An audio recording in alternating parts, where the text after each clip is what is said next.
জুমার দিনে আযান যখন দেয়া হয় ফাসআউ ইলা যিকরিল্লাহ, আল্লাহর স্মরণের দিকে ধাবিত হও। দেরি করো না। দেরি করা যাবে না। আযান হইলে কোনো কাজ রাখবেন? কোনো ব্যস্ততা থাকবে? কাজ একটাই, জুমার নামাজ। চিল্লায় বলেন কাজ একটাই, সেটা কি? জুমার নামাজ। আল্লাহ বললেন ফাসআউ। ফাসআউ এর শাব্দিক অর্থ হচ্ছে দৌড়াও। আসলে কি? তো এই দৌড়াও দিয়ে আসলে দৌড়াও বোঝানো হয়নি, এটা দ্বারা বোঝানো হয়েছে আল মুবাদারা ওয়াল ইহতিমাম, ইম্পর্টেন্স দেয়া, এমফাসাইজ করা, গুরুত্বের সাথে আগে আগে প্রস্তুতি নাও। ফাসআউ দ্বারা দৌড়ানো বোঝানো হয়নি। প্রমাণ কি? কারণ বিশ্বনবী দৌড়ে দৌড়ে নামাজে যেতে নিষেধ করেছেন।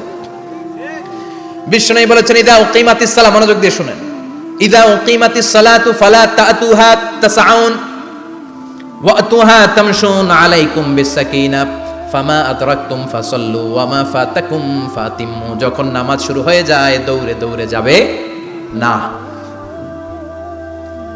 তামশুন হেঁটে হেঁটে যাও, আলাইকুম বিসাকিনা ধীরে ধীরে যাও, ফামা আদরাকতুম ফাসাল্লু ইমাম সাহেবের সাথে যে যত রাকাত পাবা পড়বা, ওয়া মা ফাতাকুম ফাতিমু যেটা ছুটে যায় নিজে নিজে পড়ো, কবুল করে নেবে কে? আল্লাহ।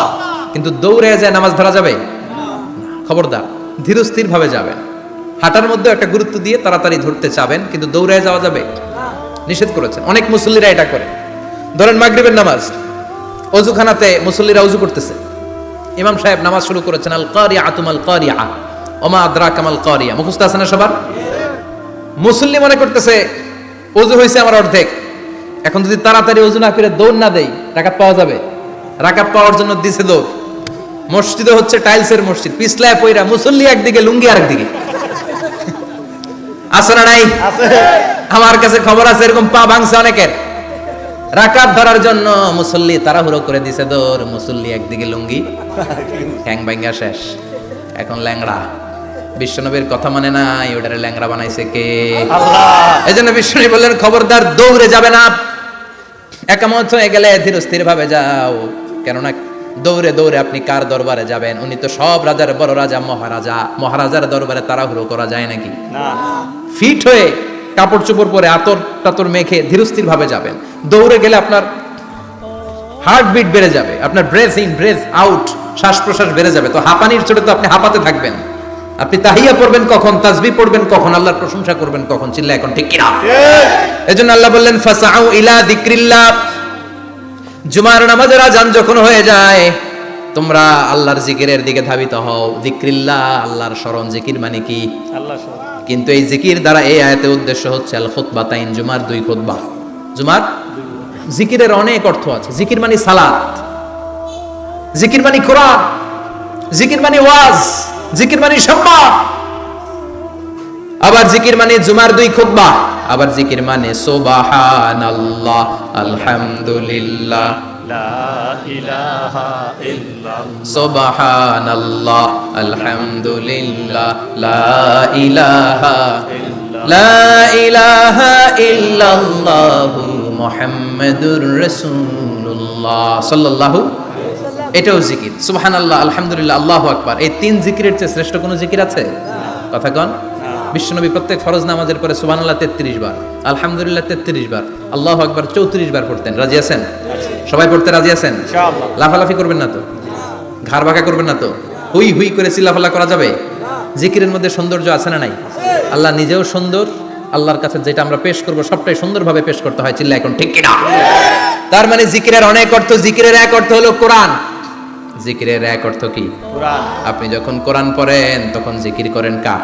আল্লাহ। কথা বলেন। আবার আপনি যখন নামাজ পড়েন জিকির করেন কার? আবার আপনি যখন লা ইলাহা ইল্লাল্লাহ এটা পড়েন জিকির করেন কার? ঝিনুকের ভেতর লুকিয়ে থাকে যেমন মতি, ঝিনুকের ভেতর লুকিয়ে থাকে যেমন মতি, কালমা শাহাদাতে আছে আল্লাহর জ্যোতি, কালমা শাহাদাতে আছে আল্লাহর জ্যোতি। পড়েন সুবহানাল্লাহ। সুবহানাল্লাহ। লা ইলাহা ইল্লাল্লাহ সবচেয়ে শ্রেষ্ঠ জিকির। সাইয়েদনা মুসা আলাইহিস সালাম আল্লাহরে বললেন, আল্লাহ আল্লিমনি যিকরান, আপনি আমার এমন একটা জিকির শিখাইয়া দেন, লা ইয়ালামুহা ইল্লা আনতা ওয়া আনা, যে জিকিরটার শব্দ আপনি আর আমি ছাড়া কেউ জানবে না। সুবহানাল্লাহ।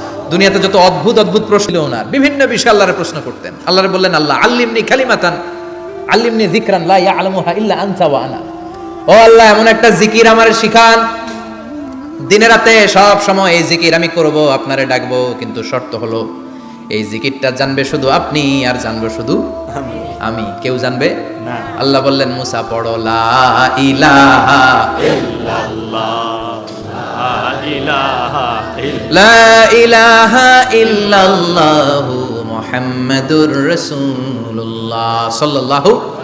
আল্লাহ বললেন মুসা পড়ো লা ইলাহা ইল্লাল্লাহ। মুসা আলাইহিস সালাম কয় মাবুদ এটা তো জাতীয় জিকির, সবাই জানে। জানে না, জানে না লা ইলাহা ইল্লাল্লাহ এমন কেউ আছে? কথা কন, না। জানেন না আপনারা? কথা বলেন, জানেন না? জি। মুসা আলাইহিস সালাম বললেন আল্লাহ এটা জাতীয় জিকির কইলেন কেন? আমি তো চাইছি এক্সট্রা অর্ডিনারি, অসাধারণ একটা জিকির, সুপারক্যালিফ্রাজিলিস্টিক এক্সপিয়ালিডোসাস, এক্সেলেন্ট একটা জিকির, আনপ্যারালাল, কারো কাছে নাই, শুধু আমি জানবো আর আমি পড়বো। আল্লাহ বললেন মুসা এই লা ইলাহাকে যদি এক পাল্লায় রেখে দাও, তাম বিশ্ব, সাত আকাশ, সাত জমিনটারে তুলে যদি তুমি আরেক পাল্লায় রেখে দাও, লা রাজাহাত কাফাতু লা ইলাহা ইল্লাল্লাহ, মুহূর্তের মধ্যে লা ইলাহার পাল্লা ভারী হয়ে যাবে। ও মুসা তুমি যতই এক্সক্লুসিভ জিকির চাও, লা ইলাহার চেয়ে দামি জিকির আমার কাছে নাই। চিৎকার করে পড়তে হবে আল্লাহু আকবার। তার মানে নামাজ ও জিকির, কোরআন ও জিকির, এই যে আমরা ওয়াজ করতেছি এইটাও কি কথা কন?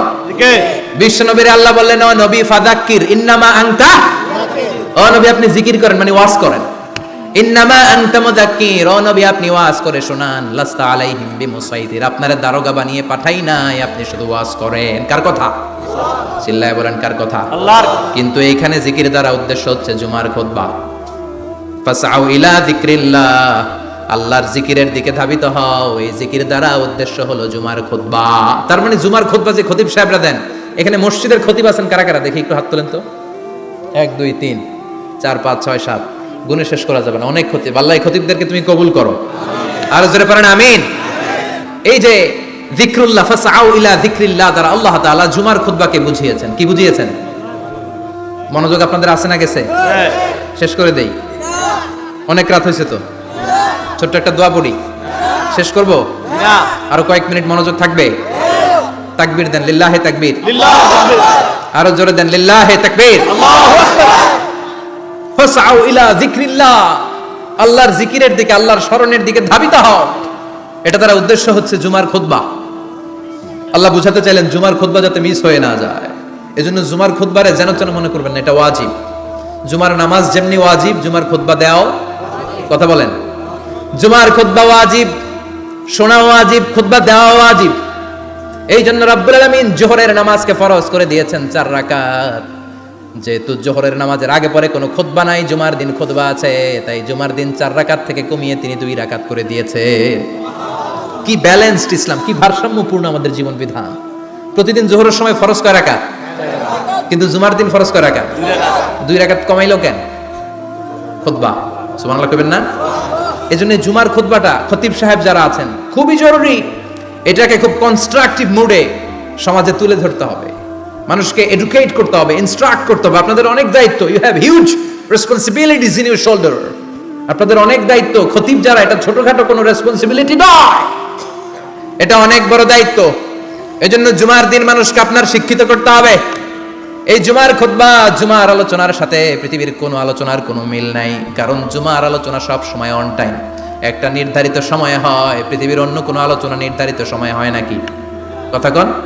আমরা বক্তারা নির্ধারিত সময় মাইক পাই? কথা কন। কোনোদিন 8টায়, কোনোদিন 9টায়, আজকে বসছি কয়টায়? কিন্তু জুমার খুতবার এটা চেঞ্জ হয়। কি বরকতের একটা জলসা! ওই দিন সবাই আসতে হয় মসজিদে। ফুল টাইম নামাজি এরা আসে, পার্ট টাইম নামাজি এরা আসে, বেনামাজি এরাও আসে, আস্তিক এরা আসে, নাস্তিক এরাও আসে, আওয়ামী লীগ আসে, বিএনপি আসে, জাতীয় পার্টি আসে, জামাত ইসলাম আসে, হেফাজতে ইসলাম আসে, তাবলিগের ভাইয়েরা আসে, পীরের মুরিদেরা আসে, সবাই আসে। তাহলে এটা জরুরি দিন না? তাফসির মাহফিলের সাথে জুমার একটা মৌলিক পার্থক্য হচ্ছে, তাফসির মাহফিল আমাদের ধরে রাখতে হয়। কি করতে হয়? ধরে না রাখলে শ্রোতা উঠে যায়। কিন্তু জুমার খুতবা কি ধরে রাখা লাগে? কথা কন। ওঠার সুযোগ আছে, কারণ সামনে কি জুমার নামাজ। সুবহানাল্লাহ কইবেন না? এটা অনেক জরুরি। এজন্য জুমার খুতবা যারা দেন এরা বিশ্বনবীর দায়িত্ব পালন করেন। আল্লাহু আকবার। বিশ্বনবীর মাদানী ইনিংস কয় বছরের? 10 বছর। বিশ্বনবীর মাদানী ইনিংস শুরু হয়েছে মসজিদে নববী তৈরি করার মধ্য দিয়ে। বিশ্বনবী মসজিদে নববী তৈরি করার পর মসজিদে নববীর খতিব হিসেবে দায়িত্ব নিলেন। সুবহানাল্লাহ। বিশ্বনবী একটা, দুইটা, পাঁচটা, 10টা না, মসজিদে নববীতে 10 বছরের ইনিংসে 500টারও বেশি জুমার খুতবা দিয়েছেন। সুবহানাল্লাহ। বাড়িতে যায় বলেন কত খুতবা? 500রও বেশি খুতবা দিয়েছে। মদিনার সমাজটা এমনি জান্নাতি সমাজ হয় নাই, মদিনার সোসাইটিটাকে জান্নাতি সমাজ বানানোর জন্য বিশ্বনবীকে 500টা বক্তব্য দিতে হয়েছে। চিল্লায় পড়েন আল্লাহু আকবার। প্রতি সপ্তাহে যে আয়াতগুলো নাজিল হতো বিশ্বনবী এগুলো নিয়ে কথা বলতেন। এই সপ্তাহে যে সমস্ত আয়াতগুলো নাজিল হলো ওই আয়াতগুলো নিয়ে বিশ্বনবী জুমার দিন খুতবার মধ্যে কথা বলতেন। এই সপ্তাহের মধ্যে রাষ্ট্রীয় যত ক্রাইসিস আছে এই সমস্যাগুলো নিয়ে বলতেন। এই সপ্তাহে সমাজের মধ্যে বড় বড় যত ঘটনাগুলো ঘটে গেল এগুলো নিয়ে বিশ্বনবী জুমার দিন কথা বলতেন। সুবহানাল্লাহ। যেন খতিব যারা আছেন জুমার আলোচনাটা অনেক কনস্ট্রাকটিভ, ফ্রুটফুল হতে হবে, কোরআনের আলোকে হতে হবে। বিশ্বনবী জুমার খুতবা দিচ্ছেন, হঠাৎ বিশ্বনবী দেখলেন হাসান আর হুসাইন লাল দুইটা জামা পরে জুমার মসজিদের মধ্যে ঢুকে একবার কাতারের এইদিকে দৌড় মারে আর একবার ওইদিকে দৌড় মারে। ছোট বাচ্চাদের এরকম দৌড়াদৌড়ি আছে না নাই? রাজা মেহরও আছে। ছোট বাচ্চাদেরকে মসজিদে ঢুকতে দেন তো না বের করে দেন? বের করে দেয়। সর্বনাশ। বাচ্চাদেরকে মসজিদ থেকে বের করবেন না, কখনোই বের করবেন না। তুরস্কের বিভিন্ন মসজিদে বড় বড় ফেস্টুন দিয়ে লেখা থাকে তারাবির নামাজে, জামাতের নামাজে মুরব্বীরা যখন সামনে নামাজ পড়বে পিছন থেকে যদি ছোট বাচ্চাদের চিল্লা চিল্লি আর কিচির মিচির শব্দ শুনতে না পাওয়া যায় তাহলে ভবিষ্যৎ প্রজন্ম নিয়ে আপনারা চিন্তিত থাকুন। পিছনে যদি বাচ্চাদের হই হুল্লোড় না থাকে, চিল্লাফাল্লা না থাকে, তার মানে নেক্সট জেনারেশন এগুলো মুসল্লি হবে না, এগুলো হবে ডাকাত। এজন্য এরা বিভিন্ন প্রজেক্ট চালু করেছে। 40 দিন টানা ফজরের নামাজ যে ছোট বাচ্চারা মসজিদে এসে পড়বে ওই প্রজেক্টের আওতা থেকে একটা করে সাইকেল দিয়ে দেওয়া হচ্ছে। সুবহানাল্লাহ কইবেন না? কুয়েতে আর একটা প্রজেক্ট করছে, ফজরের নামাজে মুসল্লি নাই। কুয়েতের এই প্রজেক্ট হচ্ছে marriage project, second marriage project, দ্বিতীয় বিবাহ প্রকল্প।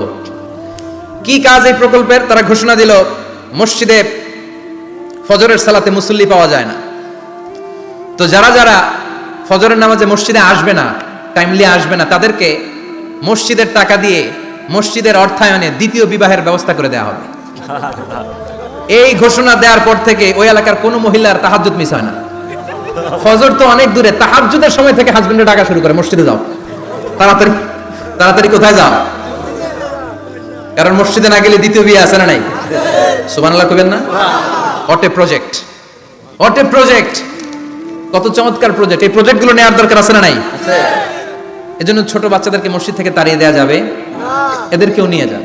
এরা হাসতে খেলতে চলতে ফিরতে, আমি বাইরের যত জায়গায় তারাবি পড়েছি, অনেক দেশে তারাবি পড়েছি রামাদানে, ছোট বাচ্চারা পিছনে অনেক কিচিরমিচির করে, হঠাৎ অ্যানাউন্সমেন্ট দেয় বাবা মারা ছেলে মেয়েদেরকে শান্ত করেন, কিছুক্ষণ শান্ত, 2 রাকাত পরে আবার চিল্লাচিল্লি আছে না নাই? ওরা যদি না চিল্লায়, ওরা যদি লাফালাফি না করে, লাফালাফি কি 80 বছরের মুরব্বী করবে? কথা কয় না। মুরব্বী লাফালাফি করলে এটা মানাবে? ছোট বাচ্চারা লাফালাফি করবে, একজন আরেকজনের কামড় দিবে, কাচের গ্লাস ভাঙবে, এটাই পৃথিবীর সৌন্দর্য। চিল্লায় বলেন ঠিক কিনা? বিশ্বনবী একবার আসরের নামাজের সেজদা লম্বা করে দিলেন।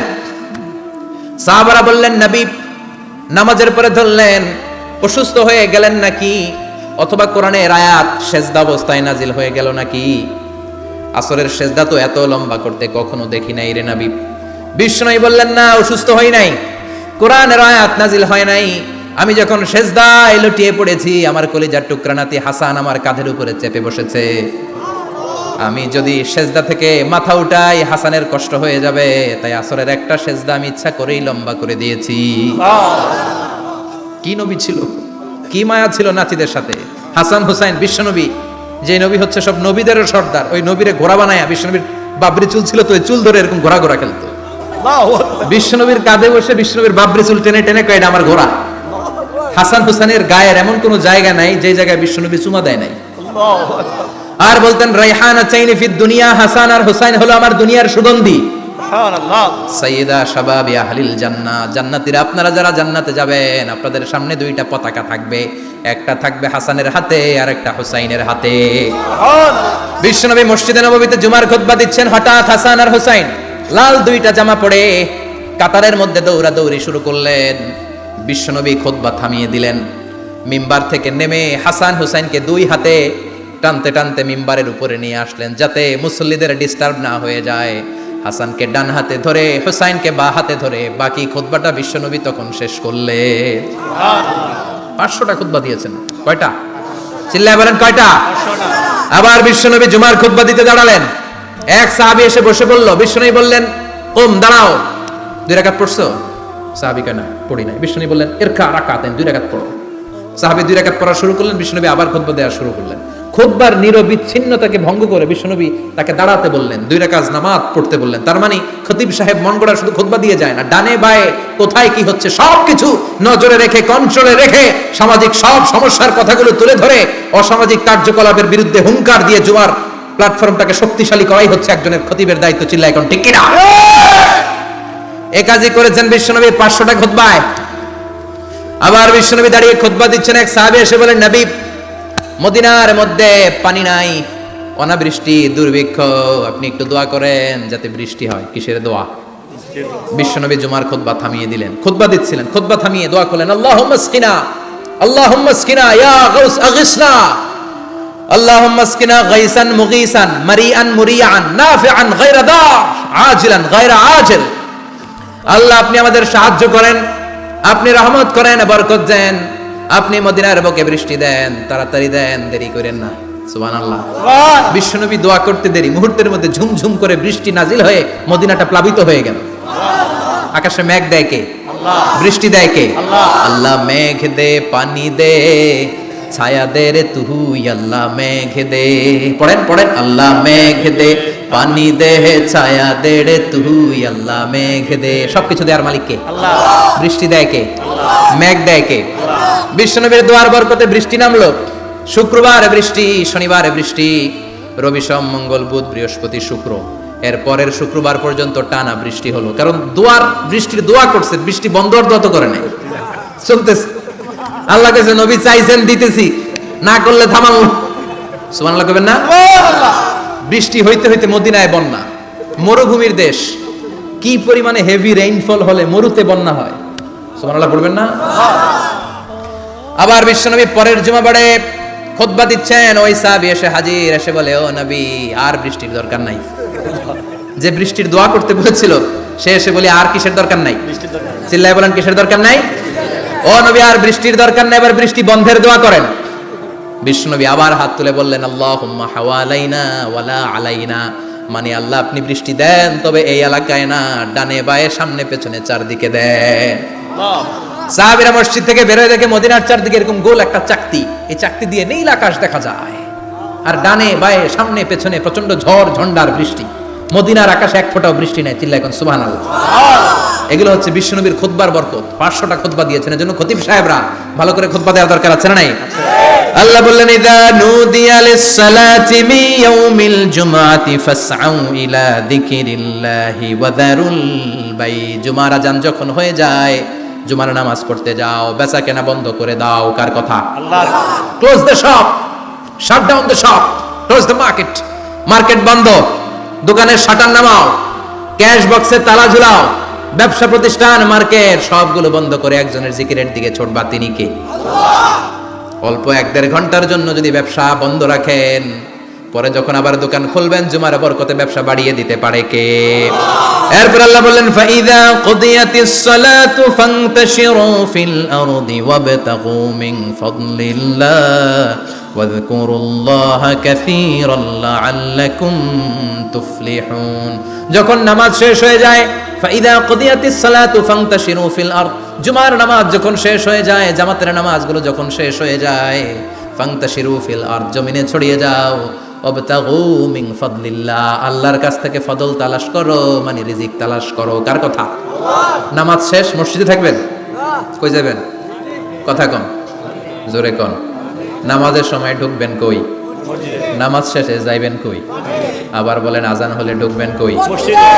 আজান শেষ, নামাজ শেষ, যাবেন কই?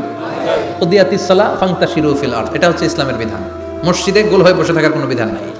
শুধু মুরব্বী যারা, কাজ নাই, ফ্যামিলিরে দেওয়ার কিছু নাই, অবসর সময়, ঢেল সময় মসজিদে বসে তেলাওয়াত করেন, জিকির করেন, সমস্যা নাই।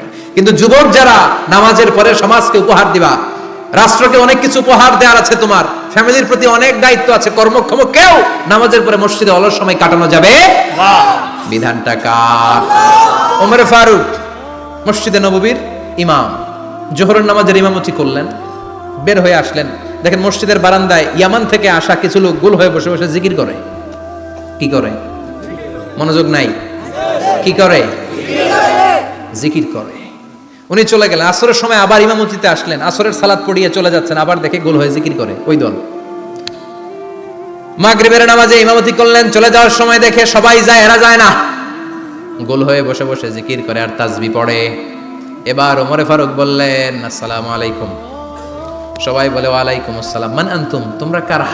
কয় নাহনু আল মুতাওয়াক্কিলুনা আলাল্লাহ, আমরা আল্লাহর উপর তাওয়াক্কুল করছি। তো তাওয়াক্কুল করে যে বসে আছো, তোমাদের ফ্যামিলি নাই, ছেলে মেয়ে নাই, দায় দায়িত্ব নাই, সমাজকে উপহার দেওয়ার মতো কিছু নাই, আর তোমরা যে বসে আছো তিনটা বেলা খাইলা কোত্থেকে? না রোজাদার। ইয়ামানি লোকগুলো বলে না রোজা রাখি নাই, খাইছি। ওমর বলল বড় আল্লাহর ওলি খানা করতে আইছে। আমাদের জিকির আর বুজুর্গি দেখে আশেপাশের লোকজন খানা দিয়া গেছে। ওমরে ফারুক বলে তাইলে তো তোমরা মিথ্যাবাদী, তোমরা মুতাওয়াক্কিলুনা আলাল্লাহ নও, তোমরা আল্লাহর উপর তাওয়াক্কুল করনি, তোমরা হচ্ছে আল মুতাওয়াক্কিলুনা বা'দুকুম বা'দা, একে অপরের উপর নির্ভরশীল। যারা খানা দিয়ে যায় এদের উপর তোমরা নির্ভরশীল। তোমরা জিকির করার তাকায় থাকো, বাটি আসে কোন দিক দিয়া? খাবারের প্লেট আসে কোন দিক দিয়া? জোরে কোন ঠিক কিনা? আল্লাহর উপর তাওয়াক্কুল এটা নয়। আনতুমুল মুতাওয়াক্কিলুন বা'দুকুম বা'দা, এখনই মসজিদ থেকে বের হয়ে যাও। এরপরে কোনোদিন নামাজের পর গোল হয়ে বসে থাকতে দেখলে পিটায়া মসজিদ থেকে তাড়াবো। এটা হচ্ছে ইসলামের বিধান। চিল্লা এখন ঠিক কিনা? ফান্তাশিরু ফিল আরদ। নামাজের পরে কৃষক চলে যাবে মাঠে, ব্যবসায়ী চলে যাবে শপিং মলে, মেম্বার অফ দ্য পার্লামেন্ট চলে যাবে সংসদে, সেনা সদস্যরা ঢুকে যাবে ক্যান্টনমেন্টে। চিল্লা এখন ঠিক কিনা? যার যেখানে দায়িত্ব পালন করার জন্য ছোট, মসজিদে বসে থাকা যাবে? কোন যুবক মানুষ, কর্মক্ষম মানুষ নামাজের পরে মসজিদে বসে বসে জিকির করা যাবে? নামাজে তো সবচেয়ে বড় জিকির, কামাই করা লাগবে না? মেয়ে কোথায় গেল, ছেলে কোথায় গেল, ফ্যামিলির খোঁজ খবর নেওয়ার দরকার আছে না নাই? চিল্লাবেন আছে না নাই? এরপর আল্লাহ বললেন ওয়া ইযা রাআউ তিজারাতান আও লাহওয়ান ফাদ্দু ইলাইহা ওয়া তারাকুকা কাইমা। ও নবী, সাহাবারা কাফেলার পণ্যের লোভে, কাফেলার পণ্য এসেছে মদিনায় শুনে আপনারে জুমার মিম্বারের মধ্যে দাঁড় করিয়ে রেখে সবাই চলে যায়। এটা ঠিক করে নাই। আমার কাছে এমন রিজিক আছে যেটা কখনো ফুরাবে না। ঠিক কিনা? এই আয়াতটা বুঝতে হলে 2 মিনিট খুব মনোযোগ দিয়ে কানগুলো খরগোশের মতো খাড়া করে ফেলেন। খরগোশ কিন্তু খুব খাড়া কান করে শুনে, জানেন? কানগুলো খরগোশের মতো খাড়া হয়েছে। মনোযোগ আছে? বিশ্বনবী সাল্লাল্লাহু আলাইহি ওয়াসাল্লাম মদিনাতে প্রথম যখন জুমার নামাজ পড়াতেন, তখন আগে জুমার 2 রাকাত পরে 2টা খুতবা দিতেন, ঈদের নামাজের মতো। ঈদের নামাজে আগে কি 2 রাকাত, পরে খুতবা। জুমার নামাজও ছিল এরকম, আগে 2 রাকাত নামাজ, পরে খুতবা। বিশ্বনবী আগে 2 রাকাত নামাজ পড়িয়ে খুতবা দিচ্ছেন, তখন মদিনায় দুর্ভিক্ষ, খাবার দাবার নাই। 1 মাস আগে দিহিয়াতুল কালবি আল আনসারী নামক এক সাহাবীকে দিয়ে বিশ্বনবী শাম দেশ থেকে কাফেলা পাঠিয়েছেন খাবারের দ্রব্যাদি আনার জন্য, পণ্য আনার জন্য। 1 মাস পরে তারা খাদ্যের পণ্য নিয়ে, মদিনাতে তখন দুর্ভিক্ষ, খাবারের দাম 2 গুণ 3 গুণ, খাবারের পণ্য নিয়ে কাফেলা ফিরে এসেছে জুমার টাইমে। তখন বিশ্বনবী জুমার 2 রাকাত নামাজ পড়িয়ে খুতবা দিচ্ছিলেন। কি করতেছিলেন? আর তখন নিয়ম ছিল, কোন শহরে কাফেলা ঢুকলে তারা তবলা বাজাতো, ঢোল বাজিয়ে দিত, ঢোলের আওয়াজ সবাই শুনে ওইখানে জড়ো হতো। যার যত পণ্য কিনা দরকার পণ্য কিনে নিয়ে চলে যেত। বিশ্বনবী জুমার নামাজের ইমামতি করে 2টা খুতবা যখন দিবেন, মিম্বারের মধ্যে দাঁড়িয়ে বিশ্বনবী মসজিদে নববীতে খুতবা দিচ্ছেন। খুতবার মাঝখানে বিশ্বনবী তবলার আওয়াজ শুনতে পেলেন। কিসের আওয়াজ? বিশ্বনবী সহ সব সাহাবারা বুঝতে পেরেছে 1 মাস আগে দিহিয়াতুল কালবি শাম দেশে যেই কাফেলা পাঠানো হয়েছে, ওই কাফেলা খাবারের পণ্য নিয়ে মদিনার মধ্যে ঢুকেছে। এখন মসজিদে কানাঘুষা। কিছু সাহাবী বলে না না, বিশ্বনবীর খুতবা রেখে যাওয়া যাবে না। অনেকে বলে আমরা না গেলে মুনাফিকেরা সব পণ্য কিনে ফেলবে, আমরা খাবো কি? কেউ কয় বসে থাকি, কেউ কয় ল যাই। 2-4 জন ওঠা শুরু, সাথে সাথে ওনাদের পিছনে পিছনে বাকি সাহাবীরাও ওঠা শুরু। যেতে যেতে পেছন থেকে 1 কাতার, 2 কাতার, 3 কাতার, পুরো মসজিদে নববী খালি, মাত্র 12 জন সাহাবা ছাড়া। কয়জন? 12 জন। কথা কম। 12 জন। মাত্র 12 জন সাহাবা বিশ্বনবীর সামনে বসে আছেন। 4 খলিফা, জাবির ইবনে আব্দুল্লাহ, এরকম 12 জন সাহাবা বসে আছেন। সব সাহাবারা পণ্য কেনার জন্য চলে গেল। সাহাবারা ভাবলো নামাজ আসল, নামাজ তো পড়েই ফেলছি, এখন খুতবা সমস্যা নাই, কিন্তু আল্লাহ এটা সহ্য করলেন না।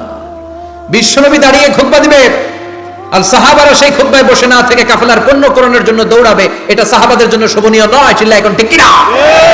এজন্য সাহাবাদেরকে ধমক দিয়ে, আমাদের চোখে আঙ্গুল দিয়ে আল্লাহ আয়াত নাযিল করলেন, ওয়া ইযা রাআউ তিজারাতান লাহওয়ানি আও লাহওয়ানিন ফাদ্দু ইলাইহা ওয়া তারাকুকা কাইমা। ও নবী, আপনার সাহাবারা দুনিয়ার পণ্য সামগ্রী দেখে আপনাকে জুমার মিম্বারের মধ্যে দাঁড়িয়ে রেখে তারা চলে যায়। কুল মা ইনদাল্লাহি খায়রুম মিনাল লাহবি ওয়া মিনাত তিজারা। ও নবী, আপনি বলে দেন আমার কাছে এত বিশাল ধনভাণ্ডার আছে, সবার যত চাহিদা যত কামনা আছে সব যদি দিয়ে দেয় আমার ধনভাণ্ডারের 1 ইঞ্চিও কমবে না। সবচেয়ে বড় রিজিকদাতা কে? আল্লাহ। চিল্লায় বলেন কে? আল্লাহ। কেউ যেটা পারে না পারে কে? আল্লাহ। কেউ যেটা দেয় না দেয় কে? আল্লাহ। জুমার নামাজে আগে আগে যেতে রাজি আছেন? সময় মতো জুমার খুতবা শুনতে রাজি আছেন তো? ইনশাআল্লাহ। খতিব সাহেবরা ঠিকঠাক মতো জুমার খুতবা দিবেন তো? জুমার দিনের কিছু সুন্নাত আছে, শুনবেন না দোয়া করে ফেলবো? এই সুন্নাত গুলো শুনে আমরা বিদায় নিব। চিল্লায় পড়েন ইনশাআল্লাহ। দোয়া না নিয়ে কে কে যাবেন? হাত তোলেন। একজন। আর আপনি দোয়া না নিয়ে চলে যাবেন? এত ব্যস্ততা। জুমার দিনের প্রথম সুন্নত হচ্ছে জুমার দিনের ফজরের নামাজটা জামাতে পড়া। সবাই কয় খাইছে, হুজুরে ধরছে জায়গা মতো, আসল জায়গায়। ফজরের নামাজে ভেজাল আছে না নাই? রাজা মেহারে নাই? রাজা মেহারের মসজিদ সব প্যাক হয়ে যায়, মুসল্লি আর মুসল্লি। জুমার নামাজের প্রথম সুন্নত হচ্ছে ফজরের নামাজটা কি পড়া? জামাতে। আফদালুস সালাওয়াত ইনদাল্লাহি সালাতুল ফাজরি ফি ইয়াউমিল জুমআতি ফি জামাআহ। বিশ্বনবী বললেন জুমার নামাজের 15টা সুন্নত মুখস্থ রাখতে হবে। 1 নাম্বার সুন্নত ফজরের সালাত জামাতে পড়তে হবে। 2 নামাজ মুনাফিকদের কাছে সবচেয়ে কঠিন, একটা হচ্ছে ফজরের নামাজ আর একটা এশার নামাজ। এক আলেমকে জিজ্ঞেস করা হলো ফজরের বাতাসটা এত ঠান্ডা আর স্নিগ্ধ কেন? আলেম উত্তর দিয়েছিল কারণ ফজরের বাতাসে মুনাফিকদের নাকের দুর্গন্ধ মিশে না। ফজরের বাতাসটা স্নিগ্ধ, ফজরের সময় আল্লাহওয়ালাদের আনাগোনা, মুসল্লিদের আনাগোনা, ইসলামের পক্ষের শক্তির আনাগোনা। চিল্লায় বলেন ঠিক কিনা? মসজিদে নববীতে জুমার নামাজের দৃশ্য আর ফজরের নামাজের দৃশ্য ছিল এক। বাংলাদেশে ফজরের নামাজের দৃশ্য আর জুমার নামাজের দৃশ্য এক নাকি? ফজরের নামাজের সময় মুসল্লি নাই, এক কাতার হয় না, আর জুমার নামাজে পাক্কা মুসল্লি দেরি করে গেলে বারান্দায়ও জায়গা পায় না। ঠিক কথা কোন? তাহলে আগামীকাল ফজরের নামাজটা আমরা জামাতে পড়বো ইনশাআল্লাহ। ইনশাআল্লাহ। এত আসতে ইনশাআল্লাহ। আরো জোরে পড়েন ইনশাআল্লাহ। মনে থাকবে? ইমাম সাহেব কে মসজিদের? ইমাম কই? হাফেজ সাহেব কই? কালকে দেখবেন যে কি অবস্থা হয় ফজরের সময়। জুমার নামাজের মতো ভিড় হবে, আসা যাবে না। কথা কয় না? 2 নম্বর সুন্নাহ হচ্ছে আসওয়াক, মেসওয়াক করা। মাথরাতুন লিল ফাম মারদাতুন লির রাব। মেসওয়াক করলে দাঁত পরিষ্কার থাকে, আল্লাহ খুশি হয়ে যায়। বিশ্বনবী বলেছেন যদি আমার উম্মতের জন্য কষ্ট না হতো প্রত্যেক নামাজের আগে মেসওয়াক করা আমি ফরজ করে দিতাম। সুবহানাল্লাহ। মেসওয়াক ছিল বিশ্বনবীর জীবনের শেষ আমল। এই মেসওয়াক করে বিশ্বনবী শেষ নিঃশ্বাস ত্যাগ করেছেন। আপনার নবী, আমার নবী, ওনার জীবনের সর্বশেষ আমল ছিল কি? সুবহানাল্লাহ কইবেন না? বিশ্বনবী জাইতুনের ডাল দিয়ে মেসওয়াক করতেন। বিশ্বনবী বলতেন নি'মা সিওয়াকিয়া জাইতুন ফাইন্নাহু সিওয়াকি ওয়া সিওয়াকুল আম্বিয়া মিন ক্বাবলি। জাইতুনের ডালের মেসওয়াক কতই না ভালো, কারণ এটা দিয়ে আমিও মেসওয়াক করি, আমার আগে সব নবীরাই জাইতুনের ডাল দিয়ে মেসওয়াক করেছে। সুবহানাল্লাহ। 3 নাম্বার হচ্ছে দুহুন, তেল মালিশ করবেন। বিশ্বনবী জাইতুনের তেল দাড়িতে চুলে আর গায়ে দিতেন। বিশ্বনবী বলতেন ওয়াদাহিনু ফাইন্না ফিত তাদহিনে বারাকাত। তেল খাও, তেল দাও, তেল মালিশ করো, তেলের ভেতরে আল্লাহ বরকত ঢুকাইয়া দিছে। তেল দিবেন তো? 4 নম্বরে আত্তিব, জুমার দিনে সুগন্ধি লাগিয়ে যাওয়া সুন্নাত। লাগাবেন? লাগাতে রাজি আছেন? বিশ্বনবী বলতেন এই দুনিয়ার 3টা জিনিস আমার কাছে সবচাইতে প্রিয়। হুব্বিবা ইলাইয়া মিন দুনিয়াকুম সালাস। 1 হচ্ছে আন-নিসা, নারীদেরকে আমি পছন্দ করি। 2 হচ্ছে আত্তিব, সুগন্ধি লাগাতে আমি পছন্দ করি। বিশ্বনবীর কেউ সুগন্ধি হাদিয়া দিয়েছে, বিশ্বনবী নেয় নাই, এরকম কোনো ঘটনা ঘটে নাই। আল্লাহু আকবার। 3 নম্বরে কুররাতু আইনি ফিস সালাহ। নামাজের মধ্যে যখন আমি দাঁড়িয়ে যাই আমার চক্ষুটারে ঠান্ডা করে দেয় কে? আবার বিশ্বনবী বলতেন আরবাউন মিন সুনানিল মুরসালিন। 4টা সুন্নাত সব নবীদের সুন্নাত। 1 নম্বরে আল হায়া মানে লজ্জা। আরেক বর্ণনা এসেছে আল খিতান মানে সুন্নাতে খাতনা, এটা সব নবীদের ছিল। আর সেওয়াক, সব নবীরা মেসওয়াক করেছেন। আর তিব, সব নবীরা আতর লাগিয়েছেন। আর নিকাহ, সব নবীরা বিয়েও করেছেন। চিল্লায় পড়েন আল্লাহু আকবার। 5 নম্বর সুন্নাহ হলো আল লিবাস আহসানা সিয়াব, সুন্দর জামা পরা। নট নেসেসারি যে নতুন জামা হতে হবে, পুরাতন জামাও ধুয়ে আয়রন করে পরলে একটা সৌন্দর্য আছে না নাই? ইন্নাল্লাহা জামিল ওয়া ইউহিব্বুল জামাল। আল্লাহ নিজে সুন্দর, সৌন্দর্যকে আল্লাহ পছন্দ করেন। পৃথিবীতে সবচেয়ে সুন্দর কে? পৃথিবী সুন্দর, মানুষ সুন্দর, আসমান সুন্দর, জমিন সুন্দর, সুন্দরে সুন্দরে পাল্লা, জানি না কত সুন্দর তুমি আল্লাহ, জানি না কত সুন্দর তুমি আল্লাহ। সুবহানাল্লাহ পড়েন। ইন্নাল্লাহা ইউহিব্বু আইয়ারা আসারা নি'মাতিহি আলা আবদি। আল্লাহ তার বান্দার উপর তার নেয়ামতের ছিটেফোঁটা দেখতে চান। আপনি যদি ধনী হন, দামি জামা পরবেন, সুন্দর জামা পরবেন। অনেকে আছে অনেক ধনী, কিপটুসের মতো সিরা জামা পরে, আছে না নাই? আপনি ধনী মানুষ, আপনি সিরা জামা পরছেন কেন? আপনার যে সম্পদ আছে এটার বহিঃপ্রকাশ আল্লাহ দেখতে পছন্দ করে। আপনাকে যে আল্লাহ কি নাজ নেয়ামত দিয়েছে, অহংকার ছাড়া স্বাভাবিক বহিঃপ্রকাশ আল্লাহ দেখতে পছন্দ করে। কোন সুবহানাল্লাহ। এরপরে 6 নাম্বার হলো ইকসারুস সালাহ আলান নবী, বিশ্বনবীর উপর বেশি বেশি দুরূদ পড়া। বিশ্বনবী বলতেন জুমার দিন শ্রেষ্ঠ দিন, এই দিন আমার উপর বেশি বেশি দুরূদ পড়ো। ফা ইন্না সালাতাকুম মা'রুদাতুন আলাইয়া, কেননা তোমরা যে আমার উপর দুরূদ পড়ো, কিয়ামতের আমি মরে যাওয়ার পরে এই দুরূদগুলো কে পাঠিয়েছে তার নাম, তার বাবার নাম সহ ফেরেশতারা আমার কবরে দিয়ে আসে। সুবহানাল্লাহ। সাহাবারা বললেন ইয়া রাসূলুল্লাহ কাইফা সালাতুনা মা'রুদাতুন আলাইক, আপনি মরে যাওয়ার পরে আমাদের দুরূদ কেমন করে আপনি দেখবেন? ওয়াকাদ আরিমতা, আপনি তো পচে গলে মাটির সাথে মিশে যাবেন। বিশ্বনবী বলেন ইন্নাল্লাহা হাররামা আলাল আরদি আন তাকুলা আজসাদাল আম্বিয়া, নবীদের লাশকে খেয়ে ফেলা, নবীদের লাশকে পচিয়ে ফেলা জমিনের সব মাটির জন্য আল্লাহ হারাম করে দিয়েছে।